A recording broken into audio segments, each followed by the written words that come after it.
Like others, our last guest is an all-rounder. Actor, comedian, Emmy Award-winning writer, filmmaker. He is ranked number 98 on Comedy Central's 100 Greatest Stand-Ups of All Time. But what the fuck do they know? For us, he's number one tonight, Louis C.K. Thank you. Thank you. Thank you. I'm really honored to be here. I'm happy just to be here as a ticket holder, just to watch everything that's happened. The Stiller family, and that was crazy, and Kevin, and the guy that looks like Dick Cheney at the end there. A very, very nice version of Dick Cheney. He's not a lizard, I don't think, but I think I can just tell you what George is. I'm a comedian, and I do what he did, and he was the first person I knew that I knew what comedy was. Children love to laugh, but most people that make children laugh for a living suck at it. Clowns aren't funny. There doesn't exist a funny clown. If a person was funny, they'd do comedy because you make money doing it. No clowns. There's no HBO clown specials if you make a bunch of money. So clowns suck. And kids just look at them and just go, just please stop trying to make me laugh. There's nothing worse than a person who's not funny trying to be funny, and that's what a clown is. A guy waiting for a bus is funnier than a shit clown at a kid's party. But kids need to laugh, so the first time you really laugh means a lot to you. And I remember my first big, like, grown-up feeling laugh, and I saw George Carlin on Saturday Night Live, and he said, what do dogs do on their day off? They can't lay around, that's their job. And something went off, and I just couldn't stop laughing. And the idea was born in my head at that moment. I want to be funny. I want to be a comedian. I didn't know that a grown person could be a comedian. That's an incredible thing to me. And I had other heroes, Richard Pryor, Steve Martin, Bill Cosby, but George was like me. He was East Coast Catholic. I had something to identify with him. And the first time I remember getting a laugh, I was in fourth grade, and they asked the class, the teacher said, there are 3 bones in the skull. Name one. And I said, the noggin. And I got a big laugh. And I thought, hey, I could do this. I could be like George. So I started doing, right out of high school, started doing stand-up. Didn't go to college, didn't pursue anything else professionally, really. Started doing stand-up. First time I went on stage, I did a minute and a half, and I bombed. It was terrible. But I wanted it so badly that I kept trying, and I learned how to write jokes. And I just had jokes, kind of funny thoughts. And about 15 years later, I had been going in a circle that didn't take me anywhere. Nobody gave a shit who I was, and I didn't either. I honestly didn't. I used to hear my act and go, this is shit, and I hate it. But I've been doing this for 15 years, and stopping now is like getting out of prison. Like, what do you do after 15 years of stand-up comedy? How do you re-enter the workforce? So I was in a really bad place. I hated my act. I've been doing the same hour of comedy for 15 years, and it was shit, I promise you. And I was working places like Chinese restaurants, and I'd do a show in a Chinese restaurant where they don't even know there's a show going to happen. They're there to eat, and all of a sudden you'd go, hey, everybody, and people are like, I'm eating. I don't want to be forced to sit in this.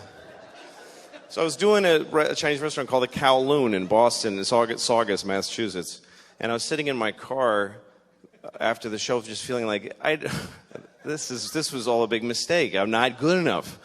And I felt like my jokes were a trap.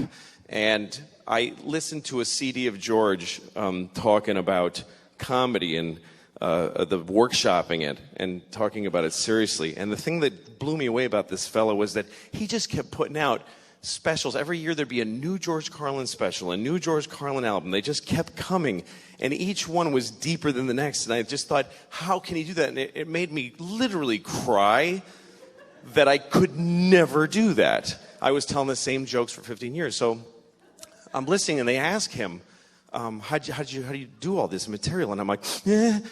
And And I hear him, and he says, well, I just decided every year I'd be working on that year's special. And I'd do the special, and then I'd just chuck out the material. And I'd start again with nothing. And I thought, that's crazy. How do you throw away? It took me 15 years to build this shitty hour. If I throw it away, I got nothing. But he gave me the courage to try, and also I was desperate. What the fuck else was I going to do? This idea that you throw everything away and you start over again. And I thought, well, okay, when you're done telling jokes about airplanes and dogs, and you throw those away, what do you got left? You can only dig deeper. Start talking about your feelings and who you are. And then you do those jokes and they're gone. You got to dig deeper. So then you start thinking about your fears and your nightmares and doing jokes about that. And then they're gone. And then you start going into just weird shit. Yeah, eventually you get to your balls. But there's a whole... It's a process that I watched him do my whole life, and I started to try to do it. And I started to think, because he says whatever he wants. What do I really want to say that I'm afraid to say? And at the time I was a father. I am still a father. But at the time I had started, I didn't take off yet. The jury's out. My oldest is 8. I could still split. So far I'm still there. I was having a lot of hard time being a father. And I wanted to say it on stage. And one night I thought, okay, forget all the old jokes. I'm going to start again. And I thought of the first thing. I said, I can't have sex with my wife, because we have a baby, and our baby's a fucking asshole. It's just what I was feeling, and I said it. And the audience went, whoa! And I thought, oh, I'm somewhere new now. And I said... something like, I never used to get babies in the garbage, but now I understand it. And they did that. And I thought, I'd rather have that than the shit tepid laughter for my 15-year-old jokes. So I started going down this road. And he was always the beacon for me. Always, this guy. He always gave me the courage. He says, the line that Kevin quoted, where he said people at abortion rallies are usually anti-abortion rallies are people you wouldn't want to fuck in the first place. He opened a special with that at Carnegie Hall. He comes out on stage. You have to watch it, and he doesn't milk the crowd for applause. They're applauding, and he goes, they're all going, George, and he goes, yeah. I got to get this out. You ever notice the people anti-abortion rallies are people you want to fuck in the first place? And most comedians would do a good half an hour of really sweet material and couch that joke in but he just had to get it out there. So he set that example for me, and that's the way I've done my act. And since then I've done 3 comedy specials, and I've started down the same road. It's been a massive change for me. I feel every year I've got something to work for. I'm doing exactly what he taught me to do, and on stage I feel a courage to say what I want to say because of this guy. And anyway, a few years ago, I was about to tape my second stand-up special, and he was taping the same night in L.A. He taped his last special on the same night that I taped one, and I remember feeling like, this is amazing that I do what this great man does, and that we do it in the same way. And he died, and he kicked me in the balls when he died. It really hurt.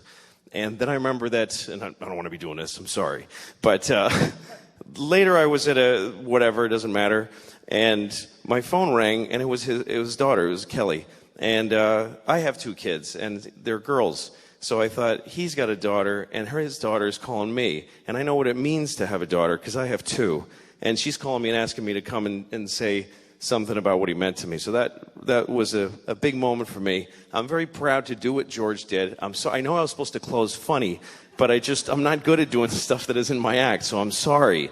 But he was a great man, and anything that ever happens to me that's good is due to this guy. And I can tell you, because I do what he did, that it was really hard to say the shit that he did, and that it took a lot of courage. It was difficult. So thanks for coming and honoring him, and thanks for having me.